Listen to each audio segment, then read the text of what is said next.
Gamers and gentlefolk, hello and welcome back to the channel. I'm going to be your host, The Sound, and I am excited to bring a Division B West match for the 19th season of Nexus Gaming Series. We're going to be seeing Magnitude Aftershock take on Clouded Minds in a best-of-3 series. A little bit of background on these two teams. Magnitude are in their third season together with their current roster, though the team was formed way back, I think, in Season 12, but this current iteration has been fighting it out together since Season 17, and on the other side, Clouded Minds are built from a combination of a few different Clouded Mind rosters. We've got players that played on CM Daybreak and CM After Dark. This is a double round-robin division, so it is their second matchup of the season. We can take a look at the standings to see where our two teams stand. And Clouded Minds currently ahead, though Roll1 Esports close on their tail. Magnitude Aftershock currently in 6th, but I don't think that has eliminated them from playoff contention. I did not do the playoff math, so I trust anyone who tells me otherwise. Anyway, let's take a look at the Battleground selection here. As we get ready for game number 1, we had Magnitude Aftershock opt for Battleground selection, and they banned out Sky Temple and Alterac Pass, with Clouded Minds banning out Tomb of the Spider Queen and Volskaya Foundry. So we are headed to Infernal Shrines for game number 1. And it looks like our teams are already set and ready. So we'll just let them know that we're ready out here in TV land, and we should be good to go shortly. Thank you to everyone who's tuned in. Make sure you cheer on your favorite team. Let them know in chat that you're excited to watch them play. It's always lots of fun to go back and watch the VOD and see your friends.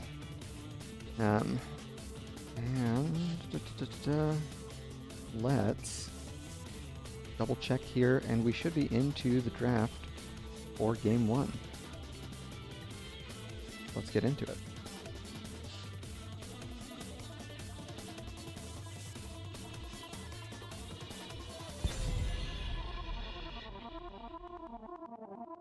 Having done a little bit of scouting, I can say that Magnitude Aftershock, yeah, there's the Maiev ban. They have a very strong Maiev player in Amy 820, and so that is one of the most common bans they have seen thus far this season. Clouded Minds, likewise, have seen a fair number of Junkrat bans, who is another strong hero for the Battleground. So we may see that from Aftershock as well. Instead, opting for the Johanna first. An immediate pickup on the Anubarak ban.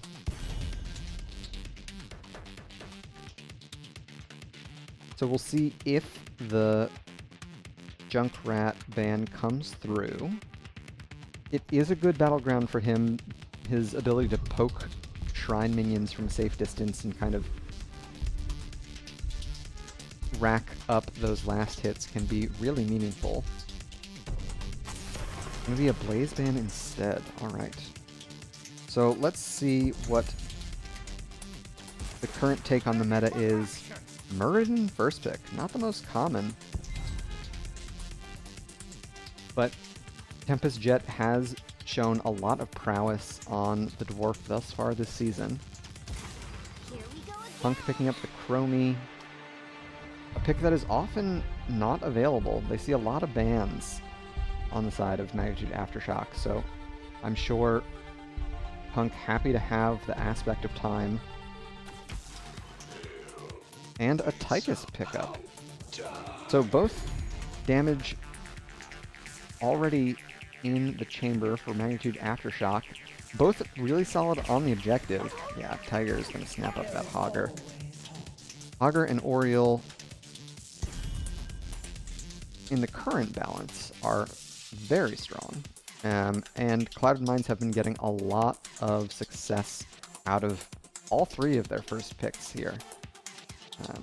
Muradin doesn't have the best objective presence because his Stormbolt can be eaten by all the Shrine Defenders, but Hogger certainly makes up for that. As we see the Mephisto ban.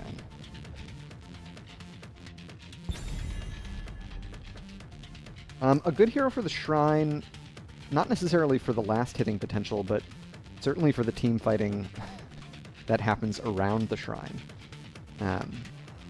We'll see how Clouded Mines want to narrow the pool. I'd expect... Okay, Leoric ban instead.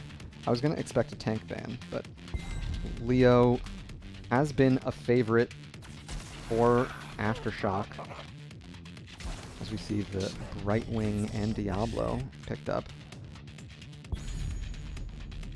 Clouded Mines still have both of their damage picks available to them. Though with Tychus out of the picture, their percent damage options aren't necessarily as strong. There's the Junkrat pick that we had talked about. With every death comes honor. And Hanzo as well. So Hanzo does bring the percent damage. And Sonya as the last pick. Alright, let's take a look at our heroes while our teams get loaded into the lobby. Sonya, definitely, Sonya, Chromie, Tychus, all really good on the Shrine. On the other side, Hanzo, not bad. Explosive Arrow at level 4 helps that clear. Hogger, of course, is kind of a prime example of the clear that one would hope for. The Tychus does pose a threat to the Knoll, because of the percent damage he brings. It makes it difficult for Hogger to just set up a spin and go fetch a drink of water.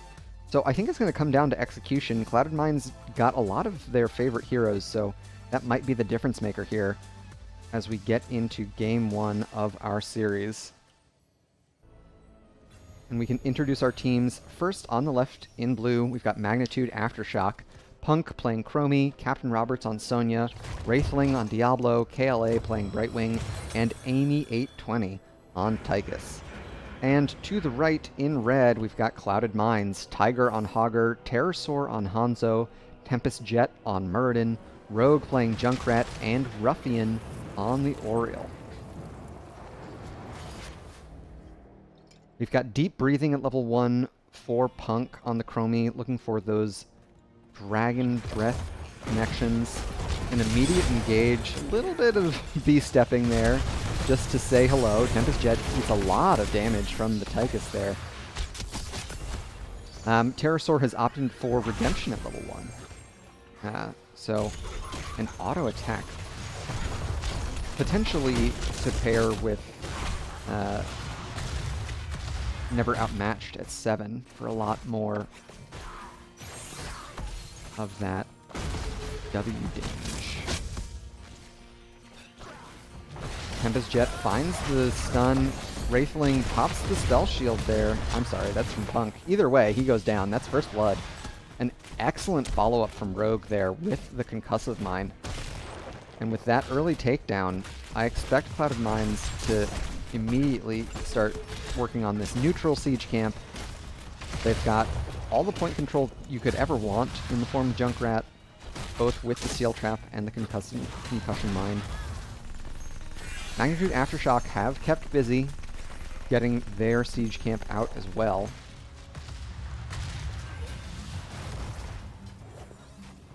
Clouded Mines keeping them honest, just double checking to make sure that they weren't slow on that camp.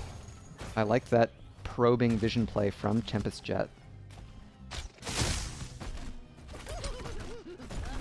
An immediate clear on this mid siege camp. Aftershock are able to pick up the experience they would have otherwise missed. Captain Roberts and Tiger, not much going on in the offlane, which isn't too surprising. Level 4s are now online for both of our teams. Explosive arrows for Hanzo. That's going to assist with the shrine clear, as mentioned before. Tempest Jet has opted for reverberation, so additional auto attack slows. Oh, Punk is in a rough position here with that concussion mine, and that's going to be another takedown. Pterosaur, however, might be the next to fall. An excellent turnaround there for Magnitude Aftershock. And that also resets some of those redemption stacks for the Hanzo. Ruffian got their first stack of repeated defense, so scaling up the damage on their detainment strike. Tiger is going to get this camp finished off before the objective spawns.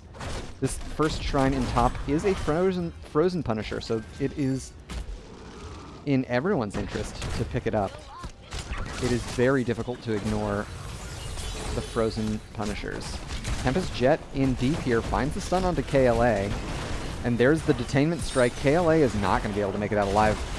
Wraithling finds Ruffian, and so both sides trade healers. Tiger is the next to go down. So Magnitude Aftershock trade up 2 for 1. Captain Roberts is going to be able to sustain well, but Wraithling stuck around outside too long. Tempest Jet's next. Pterosaur still has the agility. They'll be able to escape. And KLA rejoins the fight with their phase shift. Level 7s now on both sides. And Punk is already done with deep breathing at level 1 before 4 minutes in the game. Holy cow. That damage is only going to be amped up here with their level 7 Mobius loop. Wow, so much damage onto Rogue on the Junkrat. Tiger falling very low. The minigun damage from Amy is absolutely no joke. Magnitude Aftershock are going to get an easy grab on this first objective with only 3 more Shrine minions to go. Interestingly, KLA has opted for a polymorph-focused build rather than the more commonly seen Hyper Shift at level 1. We see greater polymorph. Rogue so low here. One more auto attack from John Cena would do it, but they get distracted by the building. Fair enough. Tempest Jet is the target of Wraithling, and we get the time loop. Immediate takedown onto Murd, Amy booped in, however, with the fort aggro. Alright, they're going to survive. KLA phase shifting in. Altogether, the fort didn't take too much damage. Rogue, however, found once again by Wraithling. Great body blocks as well. Wraithling could fall here. They've taken a lot of damage from the building. Amy as well. Pterosaur trying to get that last scatter, but unable to get it connected. They've got a healthy wave. Tempest Jet coming back here. I think Magnitude Aftershock are sticking around a little too long, posturing around this fort. One last round of Dragon's Breath, and they'll give up their siege. But a strong first objective phase for the home team, and an early level 10. So the rest of their heroics are online. That's going to give them license to finish off this top fort, taking advantage of their talent tier spike. On the top side, Wraithling immediately onto Tiger. The takedowns just keep rolling in. 7-4 now in favor of Magnitude Aftershock. Clouded Mines have equalized on talent tiers. What do we have? We've got Leap, APOC, Blink Heal, Commandeer Odin. Amy using that right now. Oh, a Haymaker onto KLA. They'll Blink Heal out to safety. A few different non-standard heroics. We've got the Rocket Ride, the Haymaker, Dragon Strike rather than Dragon's Arrow. But a keep front wall going down. It's a solid push with their heroic advantage. Magnitude Aftershock are doing an excellent job. Hard to say. I don't think either side is necessarily favored as far as late game scaling is concerned, outside of maybe Ruffian with the potential for the level 16 Reservoir of Hope. What other builds? We've got a Rage focus build for Hogger, Hogger's Joggers at 4, On the Prowl 1, Seeing Red 7. Pterosaur has opted for Sharpened Arrowheads, so... Oh my goodness, KLA! What were you doing? That is a difficult time to have your Brightwing go missing, right as the objective spawns. They'll be able to join the fight as soon as they respawn, which is a boon, but it means that Clouded Mines get first dibs at this objective. Captain Roberts uses the leap to escape. Tempest Jet will hit the Stormbolt, but Captain Roberts a little too close to home for that. Rogue pops the Rocket Ride just for the dodge of the Time Leap. Tiger's quite low here. Oh no, Captain Roberts biting off way more than they can chew, and the phase shift does not connect. Ruffian under siege, but Amy 820 has to back up due to the Dragon Strike. Wraithling booped in thanks to the Concussion Mine build that we see from Rogue. Things have gone from bad to worse for Magnitude Aftershock here. Amy 820 haymakered away. We've got Pterosaur and Tempest Jet breaking off to support their Bruiser camp here in top, while Rogue and Hogger, played by the Unstoppable Hero, take care of the objective. Wraithling immediately onto Ruffian once again. There's the loop. They don't have... Okay, they do have the Crystal Aegis. Rogue very low. Amy able to find them with the last grenade. Thanks to the quarterback, the level 1, they have that additional range. Both teams with their level 13 talents online now. Neither team worried about the objective, far more interested in this team fight. Punk will go down. Wraithling gets a little bit of a peel. Tiger finds Amy, and Pterosaur, one more auto attack will do it. It's going to be Tiger to take them out in the end. All the while, John Cena has been hitting buildings. Not as much push out of this objective, given the strong focus on the jungle teamfight. So, despite a pretty commanding win of the objective, Clouded Mines do not get as much out of it as Magnitude were able to secure from that first Punisher.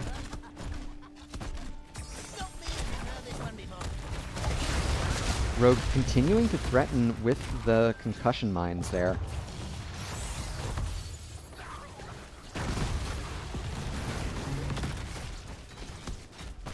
Level 13s, anything super important? Amy with Neosteel coating, a lot more survivable. Pterosaur has opted for mounted archery. So mounting directly after they use their agility, as we can see right there. Bombs away. Increased attack range. Interesting. As well, of course, as Piercing Lash for Oriel. Ruffian is going to be all the more threatening for Magnitude Aftershock if they stack up next to one another. We've got Sonya a little bit closer than the Hogger. Aftershock aren't going to take the opportunity to find the invade. Instead, thinking about going for another gank here in top lane. KLA gets the polymorph, but Tiger is safe and on their way home. A little bit of an advantage for Clouded Mines here in mid lane. So much displacement between the Concussion Mine, the Haymaker. That is a kind of wide shot on the Dragon Strike. Tiger finds Captain Roberts here on the top side. Both teams going to make it out alive after throwing a little bit of pepper each other's way. So only one heroic used. It will likely be back before the end of the next objective phase. So it didn't cost much to look for that Dragon Strike takedown. We've got level 16s on both sides. So percent damage online for Hogger and for Hanzo. Wraithling going to have even more trouble standing in the front line now that those are online. We've got Spread Volley for Junkrat. It's not Reservoir of Hope. Ruffian opting for Wrath of Heaven at level 16 instead, granting spell power. Sonya has also unlocked her percent damage with Giant Slammer at 16. There's the engagement. Captain Roberts on the backside. Tempest Jet is gonna fall immediately. Pterosaur gets out with the agility. Hogger alone on the point, but oh my goodness. Captain Roberts chases the kill down. KLA will blink to safety, and those two takedowns means that Magnitude Aftershock have full control of the objective here. I would love to see Captain Roberts break off and start taking care of the other lanes, tending to top and mid as Clouded Minds have split off and resumed their experience gathering endeavors. Speaking of experience, we're neck and neck on Hero Takedown XP. Minion experience in favor of Magnitude Aftershock, however, as well as that passive XP bonus, and so that kind of accounts for how they are about a level ahead, maybe closer to 3/4 if we're getting nitpicky.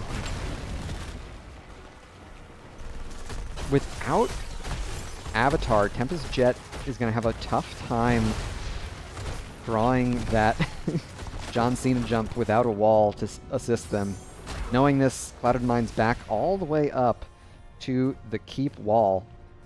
After securing that siege camp, I like Magnitude Aftershock's rotation here to mid.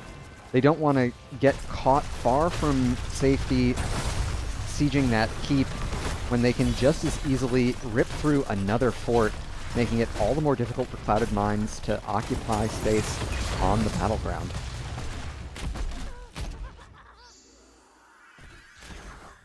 There's the phase shift from Captain Roberts, or onto Captain Roberts. Yeah, Tiger's going to be able to get out of there. Captain Roberts still looking for the leap, but Augur, as I often joke with my team, just a permanently unstoppable hero. Not, of course, truly permanently unstoppable. Tempest Jet leaps in. Amy's able to escape. Wraithling gets stunned here. Ruffian's looped, however. They're going to pop the Crystal Aegis, which means that there's nothing to save Tempest Jet. Wraithling taking so much damage here from the percent damage. KLA falling low here. Engaged onto Ruffian once again. That's the healer taking down. Hogger gets a big chunk out of those. That's another takedown. Rogue falling low. KLA as well. Captain Roberts finds that takedown. Pterosaur lived. Tiger trying to get another takedown here. Wraithling's in range for this CC. We've got level 20s for Magnitude Aftershock. Storm Talents. What have we here? Commandeer Odin upgrade with Big Red Button. Ariat Crater or the Leap upgrade. Amy's immediately going to pop the Odin to get that siege value. One of the hardest hitting siege heroics in the game. We've also got Hellgate for Wraithling and Invisible Friends for KLA. Pierce, of course, for Chromie. But Punk got that all the way back at level 18. Still about a half level away from their Storm Talents. Clouded Minds are going to have to play this very cautiously.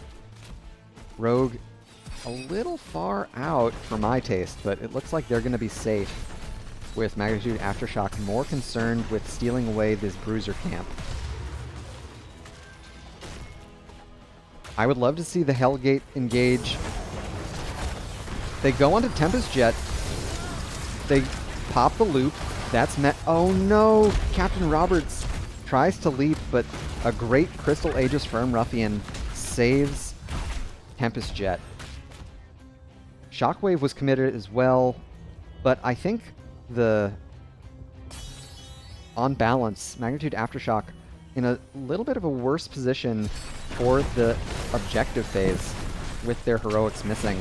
Clouded Minds have found talent tier parity, Storm talents include no control for Hogger, a lot of potential damage. The Dragon Unleashed, the Dragon Awakens. So more Dragon Strikes more often.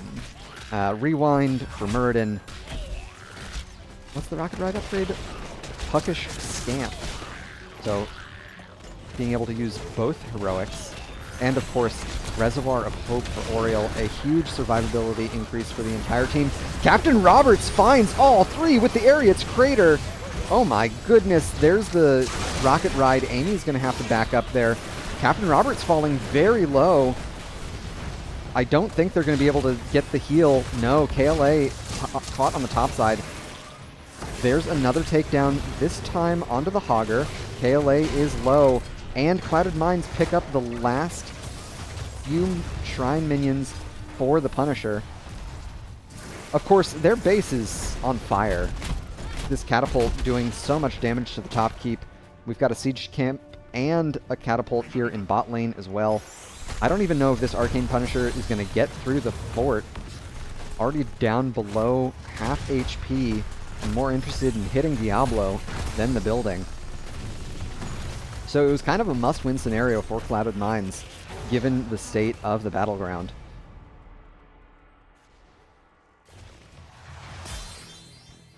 And we are in a tight late-game situation now.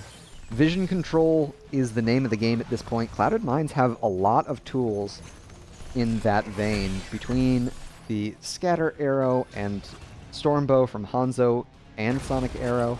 All really good scouting tools. They've also got the permanent vision wards from Rogue in the form of Concussion Mine and Steel Trap.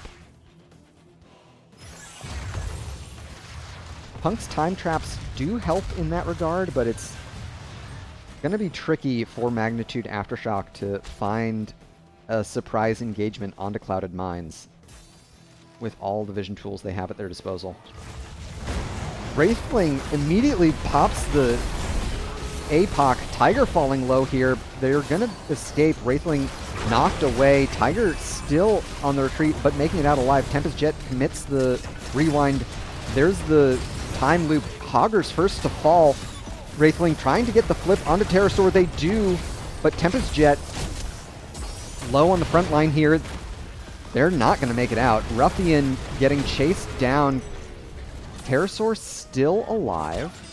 They've still got all of their redemption stacks as well, so they can really put the hurt on these frontliners. Captain Roberts doesn't care, immediately goes on to Ruffian once again.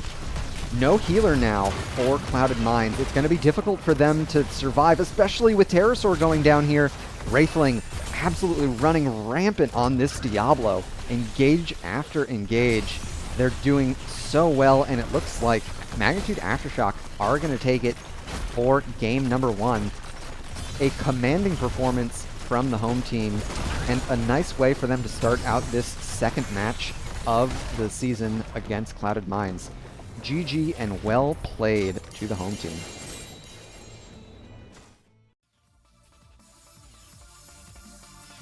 An excellent showing there for both sides in game number 1. I believe the first series that these two teams played against one another went in favor of Clouded Minds, but it was a 3-game series. So despite their spots in the standings, these two teams seem very competitive with one another. We can take a look at our post-game stats here.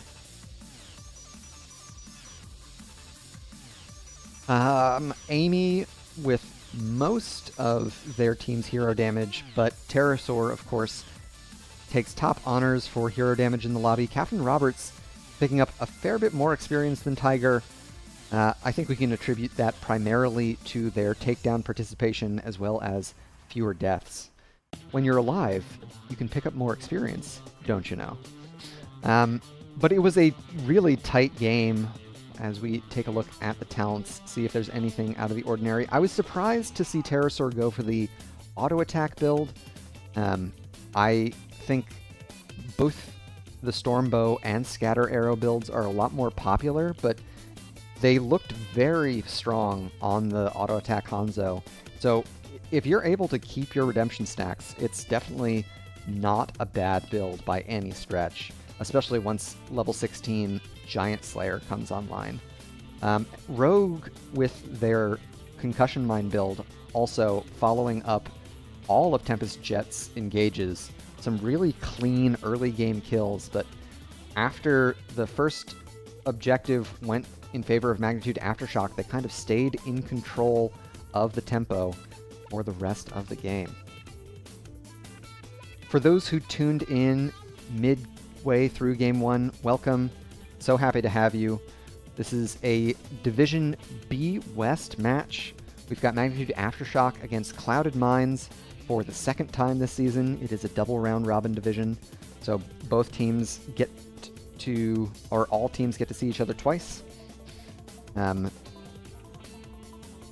we're off to a great start. This is an excellent showing.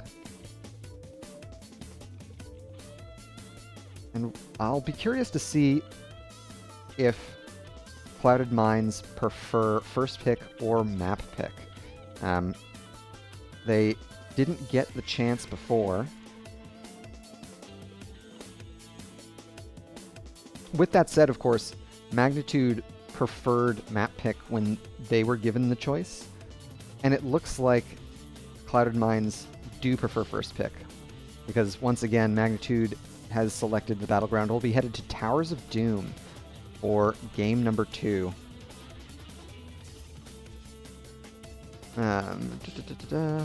And it should be a fun one. Another tight rotational battleground. Always exciting to see how the teams split lanes and whatnot.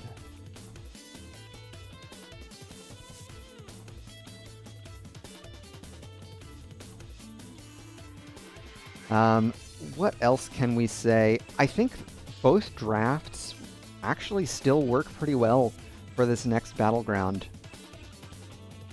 I think the Chromie pick in particular. Tiger, thank you for the follow. Appreciate it. And thank you for playing such great HOTS. It's always exciting to have the games to bring to the team.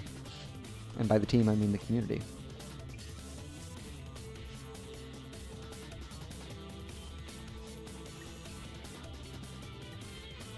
What was I saying? I was saying that Punk on the Chromie in particular, I think is something that Clouded Mines could adjust their draft strategy around.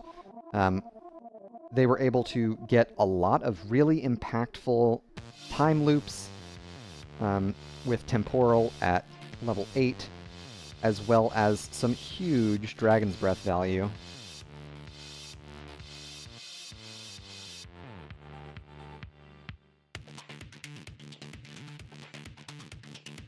We'll see. Of course, that could mean that they have to let the Maiev through, which, as mentioned, is a little bit of a specialty pick for Amy 820. It's a bit of a catch-22 for CM in this next phase. But once again, I think they had a great draft in Game 1. It could work just as well here in Game 2. And it's a little bit more difficult for Captain Roberts to find those big flanks with Leap. Definitely in the late game, with how Clouded Mines had to hold hands for the Oriole heals with Ariat's Crater. It made a big difference. CM opted for the Anubarak ban in Game 1, but Wraithling on Diablo looked just as strong as I would ever hope for out of a tank player. So perhaps they stick with the Maiev ban and swap the Anub for the Chromie, and force Punk to show a little bit of a different look.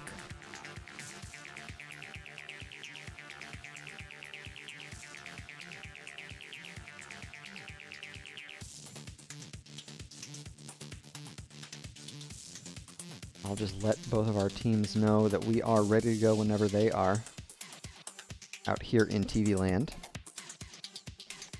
I'm also thrilled to be broadcasting West Coast Division live.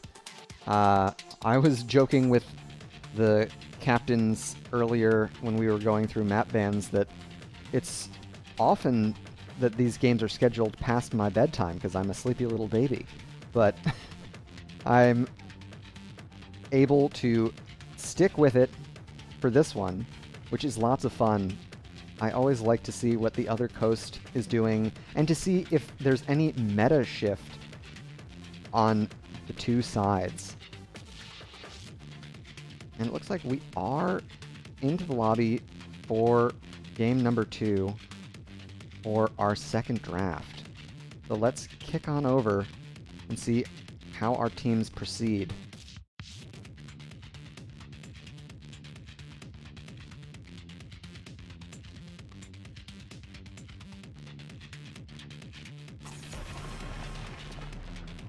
A Sonya ban. Okay, so they don't want to deal with the potential for any leap, even if there aren't as many angles of approach for Captain Roberts to find this time round. Magnitude sticking with their Johanna ban from game 1. And there's the Chromie ban, so a complete shift for CM. We'll see if Aftershock stick with the Blaze ban as well. Tiger looked very comfortable on the Hogger, so it might not be the most impactful ban, but I'm going to trust Magnitude Aftershock's scouting data. A first pick Dahaka or CM. Immediate grab on the Maiev. Excellent. Paired with the Rhaegar, no less. Both very powerful heroes. Rhaegar a little bit nerfed from his Zenith, which was within the past 2 years or so. And another Muradin, this time paired with the Brightwing.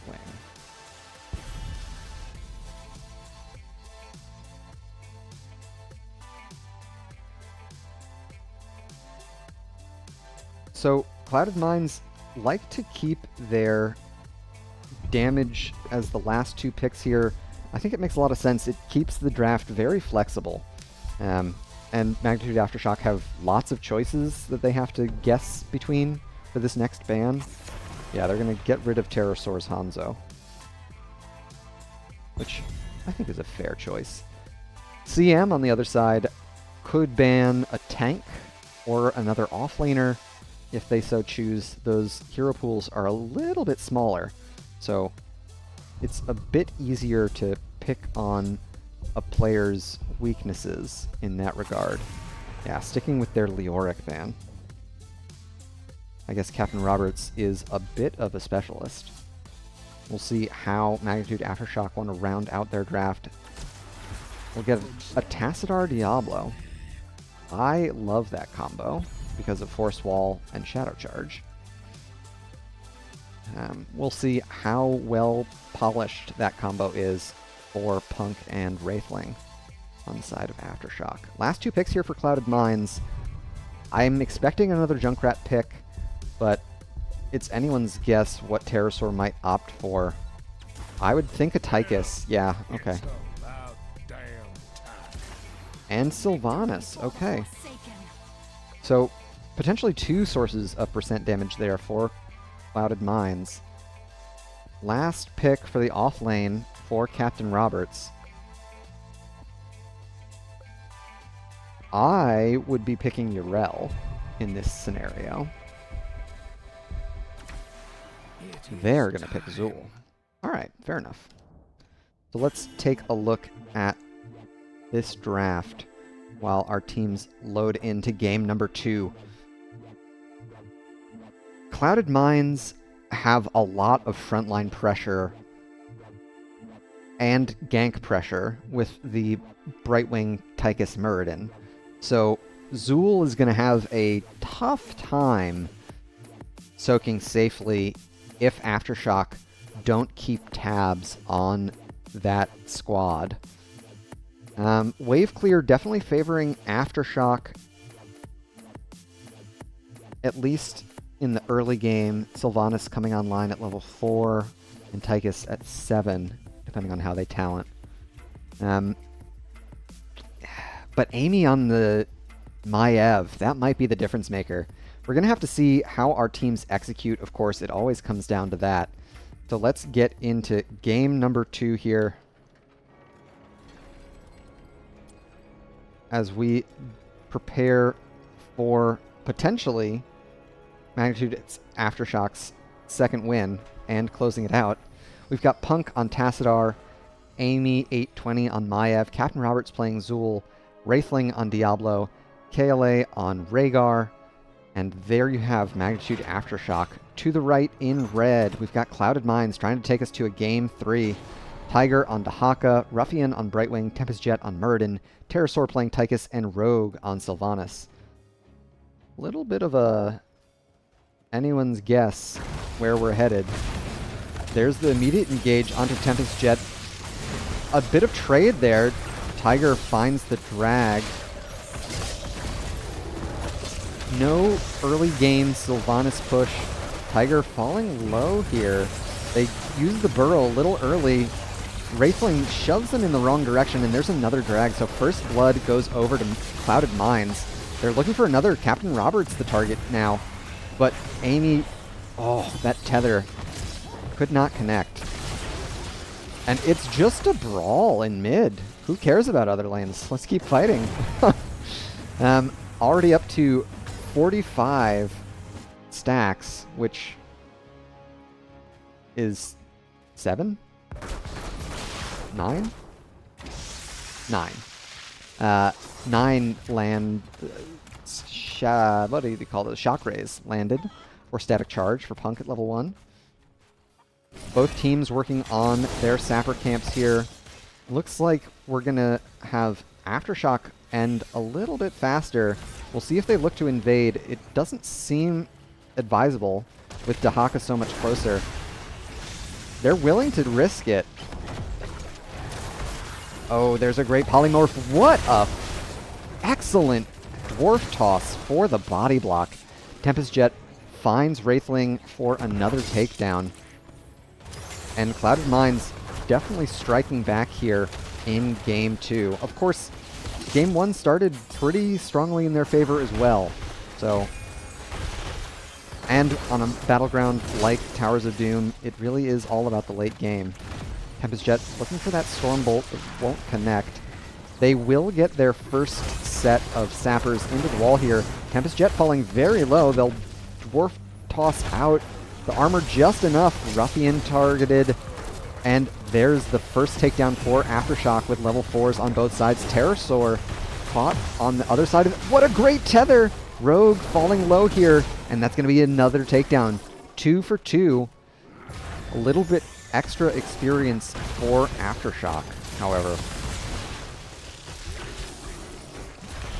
What do we have at level 4? Okay, we've got Grim Scythe at level 4 for Captain Roberts. Potentially going for a full Cursed Strikes build there. I'll be interested to see how much value it gets. I mean, Sylvanas and Tychus kind of short range, but there's so much CC on Clouded Minds. It's going to be tough to get that auto attack W build. Ruffian will get the channel there. And here comes the dig in. Tiger in on the backline. Drag does not connect. Amy has tethered. Oh, KLA caught on a weird side. They sidestep the Stormbolt, however. So Magnitude Aftershock make it out without losing anybody. And all the while, Captain Roberts has continued to pressure lanes in top. They're pushing out, getting a lot of damage here on the top fort wall. And a little bit of an early lead towards level 7 as well.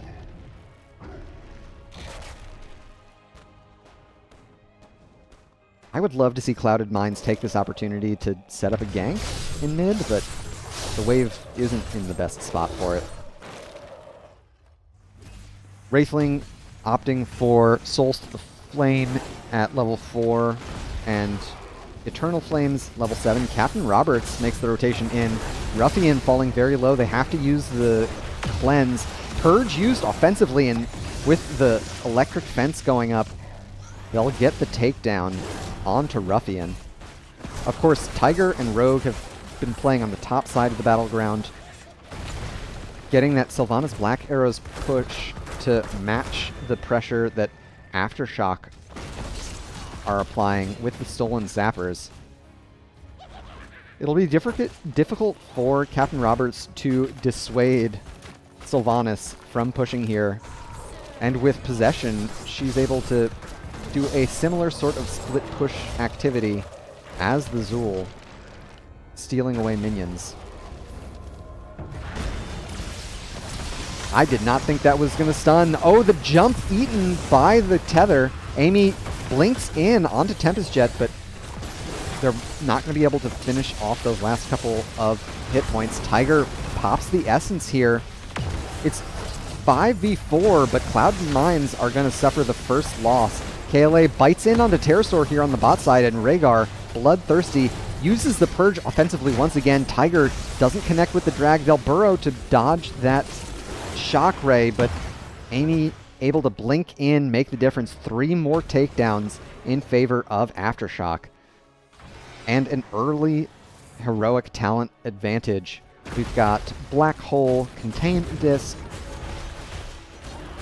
what do you call that? Poison Nova, APOC once again, and of course, Ancestral Healing. Tempest Jet jumps in, and Wraithling is unafraid. This could be a dead Muradin. There's the phase shift from Ruffian. Ooh, a little bit of a late draw on the Black Hole means Clouded Minds will get out without too much trouble. Captain Roberts used the Poison Nova up in top, I guess, to get Rogue to leave their top fort alone. Clouded Minds almost at their heroics as well. It's mostly the hero experience where they're lagging, though they are missing a little bit of experience on all fronts. But they're able to weather the storm. They get their bottom fort back with their heroics now online. Another... Oh, okay, isolation and drag onto Wraithling. Mind Control lands onto Amy, draws the Ancestral Healing. Tiger looking for another drag if they can land it. They've opted for Symbiosis at 7. Oh, what a great timing on that drag.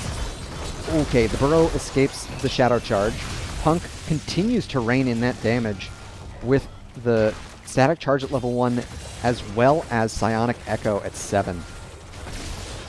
Once again, Sylvanas splitting off, trying to get as much split push value as possible during this objective phase with that possession. Amy found by the double stun here. Pterosaur in a rough position. Mind Control lands onto Amy. I don't know if they're going to make it out alive. It's Zool to fall first, interestingly. So Clouded Mind's now in full retreat. I'm sorry. Aftershock in full retreat. If Amy takes that Shadow of Vengeance, I'm going to completely lose my mind. Tiger hearthing back, but they do have the Grush Stalker to get back in. They're going to land the drag once again, finding Wraithling every time. A flanking Tassadar has entered the battle. Punk unable to save Wraithling there. They'll get a respawn thanks to their Black Soulstone. And the possession on the bot side didn't end up getting too much damage done on the fort, only losing about a third of its HP. So those takedowns definitely helped Clouded Minds get back towards the talent tier parity. Still trailing on experience, but certainly by much less. Only about a half level separates our two teams, with Aftershock enjoying a brief window with their 13 talents. the Curse Strike build continues with Rapid Harvest at 13. Mind Control lands onto the Rhaegar. KLA uses the Self-Ancestral. It will proc. Polymorph follow-up, as does the... Oh my gosh, how does KLA escape this? It's incredible. Magnitude Aftershock really getting away with some... Oh, great cleanse. Gets Amy out of trouble after the isolation lands, which gives Captain Roberts more time. They're probably going to finish off this top fort here. With this wave, I think they can do it. Yeah, that's going to do it. Captain Roberts pops the Poison Nova. They're going to duke it out with Tiger on the top side. They don't have much healing when only auto-attacking one hero. Of course, with the Brushstalker up to top lane, Tiger's going to be a little bit late to this objective. Oh, what a great set of stuns. Pterosaur pops the Odin for the Unstoppable. Oh no, but it's Tempest Jet who will die first. KLA falling low here. Amy able to get them out of trouble with a well-timed containment disc. Tiger once again gets the drag onto Wraithling. Punk pressured by Rogue here on the backside. A silence lands, but only after Amy hit the tether. And the Maiev lives through it all! Oh my goodness. Captain Roberts once again hitting buildings. The only thing that Zool wants to do. Necromancers only want one thing, and it's disgusting. Magnitude Aftershock absolutely putting on a clinic here in this game 2. They've managed to cap all 6 keeps. Core shots will continue to rain in against Clouded Minds. Rogue very low here. Captain Roberts could get a takedown if they're not careful. Tempest Jet trying to peel for them. Down to 22 core HP now. And the keep onto Tempest Jet. That's going to be another takedown. We see the Poison Nova popped. Wraithling falling low. Ancestral will save them. Rogue in deep. Oh no, that's another takedown. Core down to 18 now. Clouded Minds looking for answers. I don't think this top fort is the best option. Oh no, here's another tether. Tiger falling low. There's the Unstoppable once again for Pterosaur. And the speed of the barrage has increased. I don't know if Clouded Minds are going to be able to finish this off in time.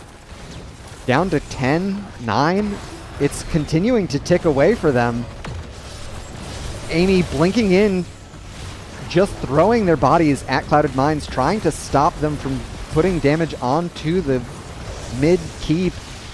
3 core HP remaining. It's gonna be it, especially with these sappers in top lane.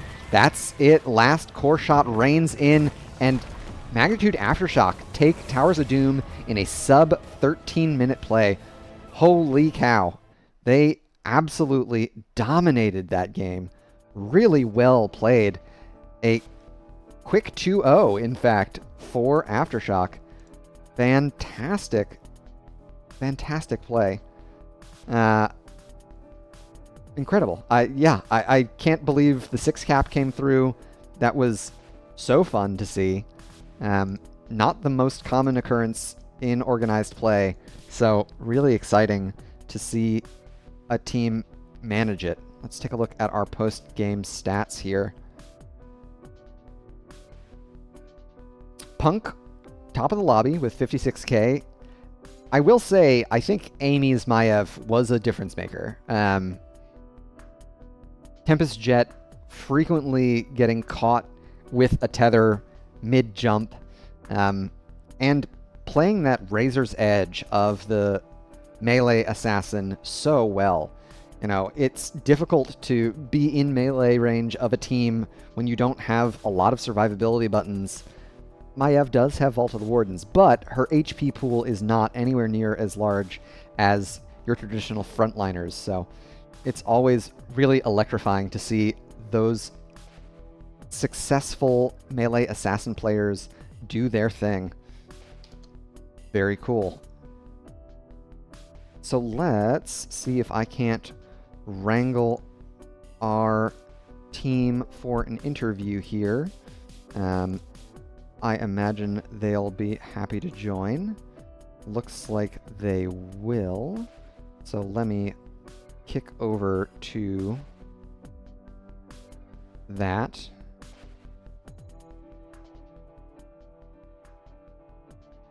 GG's. Wow. That was quite a game too. How you feeling after your domination there, Punk? Good. It was a fun set. Very cool. So this is your second time meeting Clouded Minds this season, correct? Yes. First Gotcha. time they rocked us. Ah. Okay. So this is a bit of a redemption arc. Yeah, for sure. And I think it's fair to say you kind of rocked them. I mean, certainly game 2. Game 1, a little bit closer. Let's talk about game 1 to start with. Infernal Shrines... I got 0 kills, by the way, game 1. Fair enough. 0 kill Chromie? What the crap? Yeah, but as long as someone's getting them, I think you were top hero damage. So, like, the long-range siege damage mattered, you know? Sure. Yeah, Amy kept finishing, stealing my kills. Damn, kill stealing. I know. So, the Chromie, I'm pretty sure this is a signature hero for you. Were you expecting to see a ban on it? It's pretty strong on the battleground. Was it something you expected? I always expect a ban, so yeah, when it's open, we're all pleasantly surprised.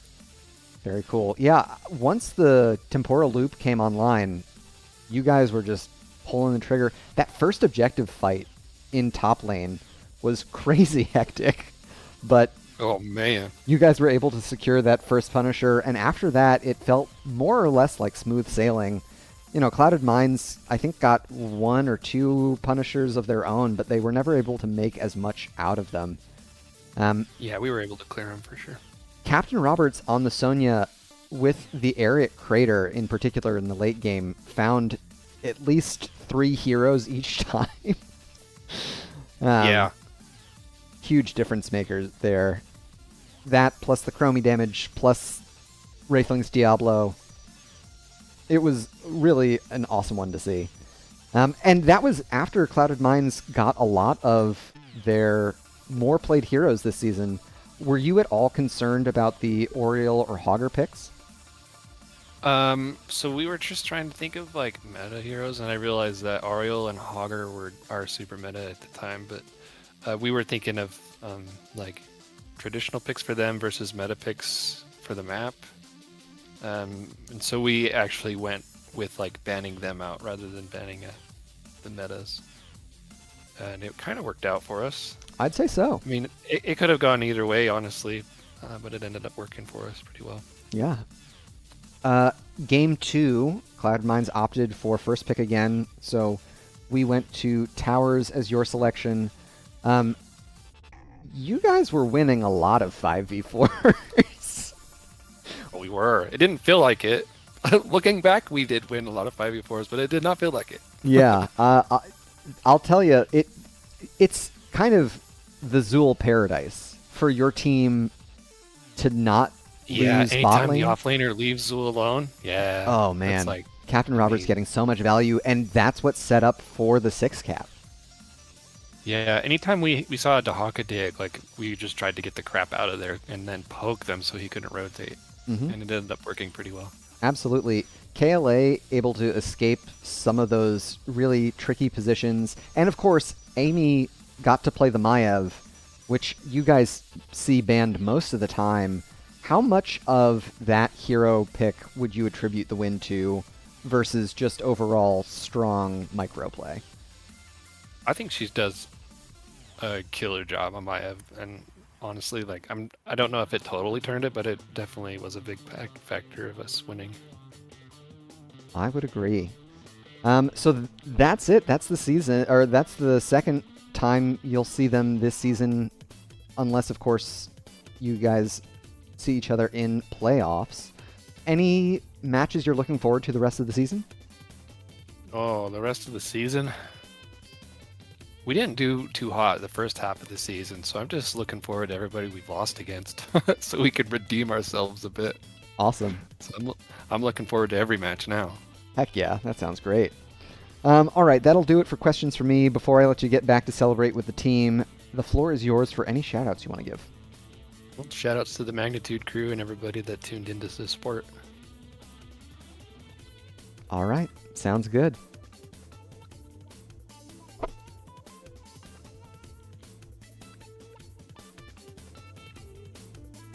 So there you have it, friends. It's a excellent showing for our teams.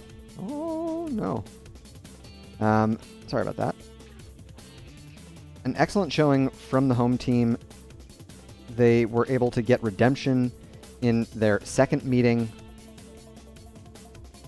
with Clouded Minds, who are top of the div once again. Magnitude Aftershock really punching above their weight class here in this series, securing that 2-0 victory. And that'll do it for us here for this broadcast. I want to give some shoutouts of my own before I sign off. First and foremost, to all you for tuning in. It would be a silly broadcast to an audience of no one. And it's always nice to have everyone come in and support the NGS community, cheer on our teams. It's a great time getting to do these broadcasts, so thank you for being a part of them. Another shout out to the NGS staff for all they do to make the league what it is. And last but not least, a giant shout out to all of the artists, programmers, and musicians whose work I feature here on the stream. It wouldn't look or sound anywhere near as good without their contributions. You can find links to all of their work below or coming up here in a credit roll after I shut up. Please do go check out their work. It's all open source or Creative Commons licensed stuff, so it could be in your next project as well. Until next time, friends, good luck and have fun out there. Peace and love.